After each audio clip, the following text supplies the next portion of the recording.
I'm Mark Rees, and welcome to my curious Ghosts and Folklore podcast, where in each episode I investigate a different, weird, and wonderful subject. And on this episode, we are going back to the realm of fairy. We are going to be whisked away to fairyland, to the home of the Tylwyth Teg, those magical and mischievous little creatures which populate the forests and hidden places of Wales. And on this episode, we are going to uncover the connection between the fairies' origins and King Arthur and Arthurian legend. We will also look at the different varieties, because there's more than one kind of magical creature out there. In fact, there are said to be 5 very distinct varieties, from those in the mines to those in the rivers. And we will look at all these variations. We will also take a closer look at the meaning of the Welsh name. What exactly is Tylwyth Teg all about? Because it does not translate as fairies. It means something much more magical, I believe, when you look into it.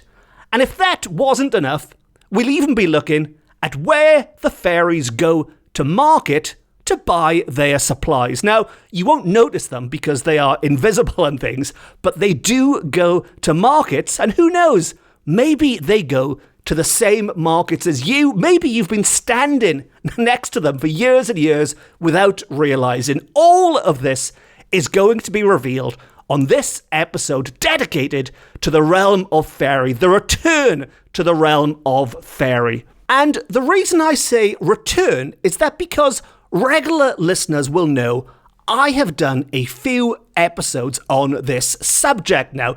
In fact, episode 14, which was called The Realm of Fairy, could be seen as part 1 of this episode. And if you haven't listened to it yet, and you enjoy this episode, I would recommend going back and listening to episode 14 afterwards, but just to bring everyone up to speed and just to refresh your memories as well. Episode 14 looked at the work of Wirt Sykes. Wirt Sykes, one of my folkloric heroes, was an American writer who moved to Wales, to Cardiff, and while staying here, he collected loads and loads of information about Welsh folklore, and in particular about Welsh fairies. And on the last episode, I looked at the origins of these little creatures, but where exactly they came from. On this episode, we are going into more detail, and I think I will start with the name, because as mentioned, in Welsh, they are called y Tylwyth Teg, but that isn't the only name for them. There are lots of little variations, but y Tylwyth Teg seems to be the popular current one, at least. Now, to break that down, the easy bit is at the start, y, and that is just Welsh for the. So the Tylwyth Teg. This is where it gets a bit more magical. Now, the word Tylwyth means family. The word Teg means fair, and I'll spell those words for you. Tylwyth is Tylwyth, which means family, and Teg, Teg, means fair. So literally, Tylwyth Teg translates as the fair family. But there's a bit more to it than that, because there are longer versions of this name and variations of that longer version. And for this, I'd like to refer back to good old Mr. Sykes and quote from that collection of Welsh folklore. And he tells us, the modern Welsh name for fairies is Tylwyth Teg, the fair folk or family. This is sometimes lengthened into y Tylwyth Teg an y Coed, which means the fair family in the wood. So an y Coed in the wood, or Tylwyth Teg Amun, which is spelt M-W-N, and Sykes tells us that means the fair folk of the mine. Now, it is believed that the first written reference to the Tylwyth Teg can be traced back to Dafydd ap Gwilym, one of the most important poets, not just in Wales, but anywhere in Europe in the 14th century. And by all accounts, he is the first person to write a poem with the words Tylwyth Teg in it. But of course, there are some who would tell you that a Tylwyth Teg can actually be traced back to before the beginning of humankind. Take your pick on that one. Now, another quite a popular name for them is Bendeth Meaning, which again is a straight translation into their mother's blessing, or the blessing of the mothers. And it is said this comes about because the fairy folk are spoken of as bestowing blessings on those mortals whom they select to be thus favoured. So that is to say, good little children who it is a pleasure to know. The fairies are thought of as good children. It is a pleasure to know because they bestow you with blessings, hence the name Bendeth Meaning. And Sykes tells us that they are seen dancing in moonlight nights on the velvety grass, clad in airy and flowering robes of blue, green, white and scarlet. Details as to colour not usually met, I think, in accounts of fairies. So Sykes is telling us that the fairies of Wales, Tylwyth Teg in Wales, are more colourful than other nations. We have flowing robes of blue and green and white and scarlet, and who knows, maybe lots of other colours as well. And while they are seen as these pleasant young people, they can get angry, they can get nasty and vindictive, and you can turn them against you. You can create an enemy from them if you name them by a harsh epithet. That is to invoke their anger, Sykes tells us. Instead, what you should always do is to speak of them in a flattering phrase. That way, you will keep in their good books. Don't talk bad of these fairy folk. Now, in the last episode on fairies, and I'll try to stop jumping back and forth like this, but just quickly, on the last one, I did speak of how it was believed these fairy folk started life in the northern half of Wales, probably amongst the Snowdonian Mountains, back in the days of King Arthur.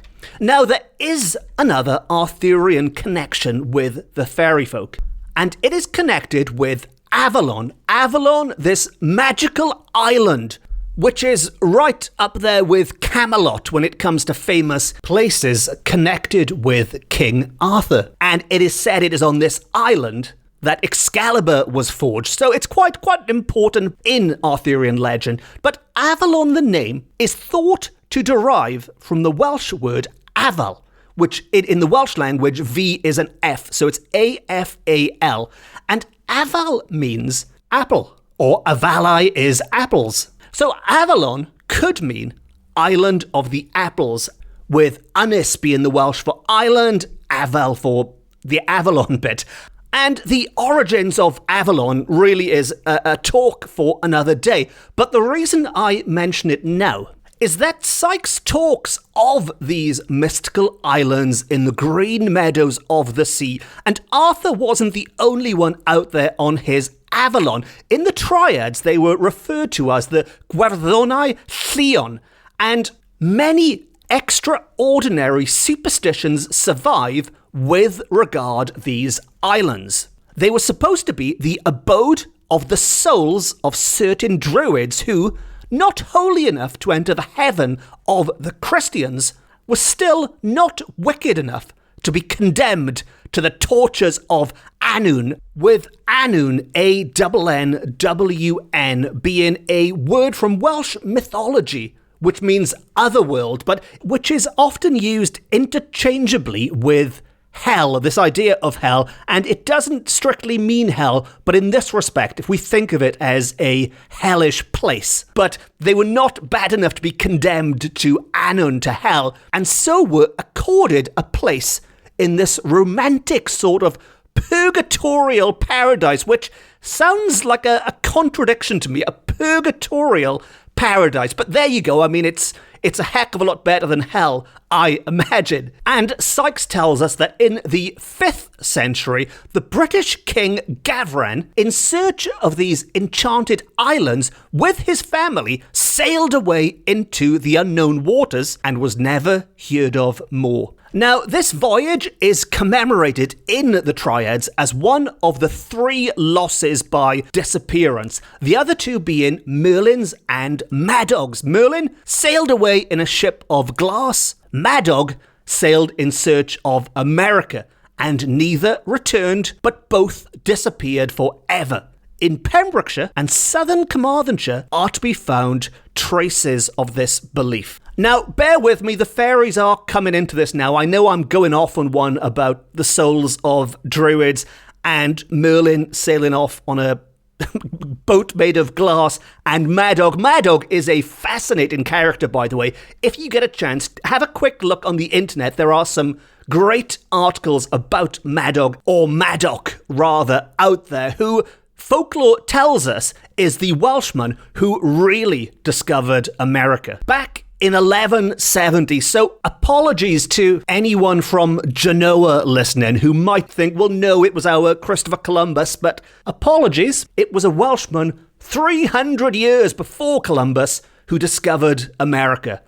Well, according to folklore at least. And as we all know, folklore is always right. Anyway, back to fairies again. I really am going off on a heck of a tangent with Madog and discovering America, but I've mentioned a few times the green meadows of the sea in these quotes, and in this last little quote from Vert Sykes now, he says that there are sailors on that romantic coast who still talk of the green meadows of enchantment lying in the Irish Channel to the west of Pembrokeshire. Sometimes they are visible to the eyes of mortals for a brief space, when suddenly they vanish.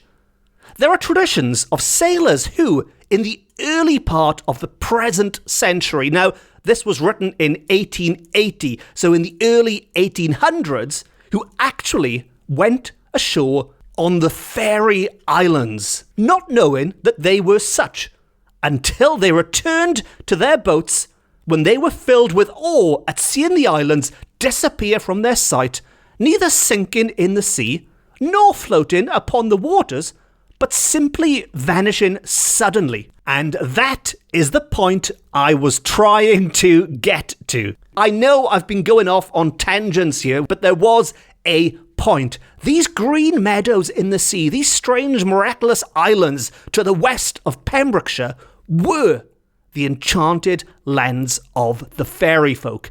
And when we talk of them being in the forests, when we use the name Tylwyth Teg Meaning, the fair folk in the woods, well, they were also the fair folk on the sea, with their secret islands just off the Welsh coast. And I did promise this at the start, but the fairies inhabiting these islands are said to have regularly attended the markets nearby. And there are 2 markets in particular which anyone living in West Wales might well be familiar with. But it was at these 2 markets that the Tylwyth Teg made their purchases without speaking. They laid down their money and departed, always leaving the exact sum required. So back before contactless payment, the fairies had the money counted ready. They knew how much it would cost without any words being spoken. Bang, there's your money, thank you very much. Sometimes they were invisible, and Sykes doesn't expand on this, but I guess you would just find some of your stock missing maybe and find a pile of money there. So they didn't steal while they were invisible, but you didn't notice the transaction taking place. But they were often seen, he does tell us, by sharp-eyed persons. So maybe the equivalent of shop security back then, people who were there to really keep an eye on things. But the sharp-eyed people could pick up on these invisible small shoppers, I guess you could call them. And they would be seen in, as mentioned, 2 markets, which were in Larne and Milford Haven. Now, Larne, for such a small place, has already appeared on this podcast quite a lot. I think Larne has been on this podcast more than Cardiff and Swansea and Newport. But if you did want to know more about Larne, there is an episode dedicated to its most famous resident, Dylan Thomas, and the ghosts of Dylan Thomas. And that was episode 8, I believe, if you did want to go back and check that one out afterwards. And also, Larne's most notorious supernatural visitor, besides the fairy folk doing their shopping, is said to be the Gwyllgi, the dog of darkness, the Welsh hound of hell.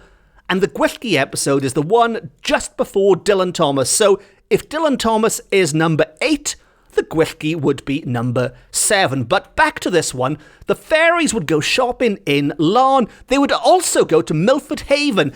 And I think this is the first time I've mentioned Milford Haven on this podcast, so clearly there's an imbalance here. I need to correct this. I need to do less Larne, more Milford in the future. And I am hoping to do a Shakespeare episode soon, so Milford would definitely feature quite prominently in that one. And it still features quite prominently in this one as it goes, because it was said that when the fairy folk from their island in the sea popped over to Milford and went to the market, they had a favourite butcher. There was one special butcher upon whom the fairies bestowed their patronage instead of distributing their favours indiscriminately. So this was one lucky butcher. He got all the fairy trade. And it's also said the Milford Haven folk could see the green fairy islands distinctly, lying out a short distance from land. And the general belief was that they were densely populated with fairies. It was also said that the latter went to and fro between the islands and the shore through a subterranean gallery under the bottom of the sea. So I've left it late to mention Milford, but now that I've mentioned it, I think that's quite an incredible piece of folklore they've got. The people of Milford Haven can see the fairy islands, which even sailors who visited them couldn't find again. Not only that, they could see how densely populated they were. There's not just one or two fairies. These things were overcrowded with them, and they could hop back and forth between land and between other islands using this subterranean gallery at the bottom of the sea, a bit like an old school fairy Eurotunnel, I guess, a quick way to get back and forth. So really, Milford really does put itself at the top of the places to go if you want to see fairies, or certainly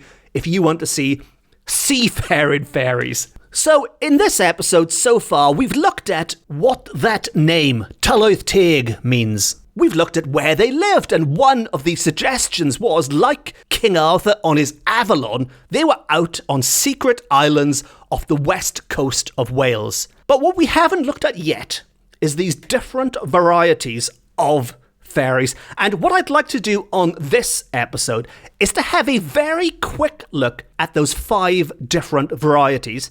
And then what I'll do in future episodes is dedicate an episode to each one. So this is just going to be a general overview. Otherwise, this episode would be 5 hours long. And then future episodes will look at each individual one. And while Sykes does tell us that fairies being creatures of the imagination, it is not possible to classify them by fixed and immutable rules, nevertheless, he gives it a go, and he says that the fairies of Wales may be divided into 5 classes, if analogy be not too sharply insisted on, and thus we have number 1 is the Avalon, or the elves. Number 2 is the Guardzonai, or the mine fairies. Number 3 is the Bwbachod, or the household fairies. Number 4, the terrifying Gwragedd Annwn, the fairies of the lakes and streams.